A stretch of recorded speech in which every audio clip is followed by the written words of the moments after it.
এটা মূলত এটা অন্যরকম একটা অনুভূতি যে প্রাইম মিনিস্টার সাহেব আজকে সিনেমা দেখছেন এবং ওই রকম কোনো প্রোটোকল নাই। মানে অনেক বছর পরে মনে হলো একজন স্বাভাবিক প্রধানমন্ত্রী আমরা পাইছি, যার মধ্যে কোনো ওই রকম অহংকার নাই বা সে কোনো ওই রকম ভিআইপি প্রোটোকল নিয়েও আসে না। একদম সাধারণ মানুষের সাথে মিলেমিশে আজকে সিনেমা দেখছে, যতটুকু আমি শুনতে পেরেছি। হলে সবার সাথেই দেখেছে, সে সাধারণ মানুষের সাথেই সে সিনেমা দেখেছে।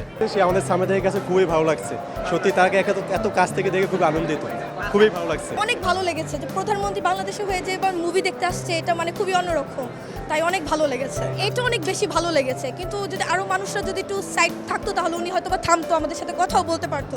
কিন্তু যাই হয়েছে ভালোই হয়েছে। সারপ্রাইজড আর কি, হঠাৎ করে শুনলাম যে এসলাম, তো দেখা করতে আসলাম আর কি। দেখা করার জন্য 7টা থেকে এখানে দাঁড়িয়ে আছি, যে বাংলাদেশের সর্বপ্রথম প্রধানমন্ত্রীকে দেখলাম যে বিনোদনের জন্য এখানে আসছে, আর কাউকে দেখে নাই। অভূতপূর্ব একটা ঘটনা, এবং আমাদের দেশের পক্ষেও যে এটা সম্ভব, আমাদের দেশেও যে প্রধানমন্ত্রী সাধারণ মানুষের মতো চলতে পারে, এইটাই জনাব তারেক রহমান দেখিয়েছেন। তারা প্রধানমন্ত্রী তারেক রহমান আমাদের প্রজেক্ট হেলমেরি হলিউড মুভি সেটা দেখছে, আমরাও জানতাম না কোনটা দেখবে।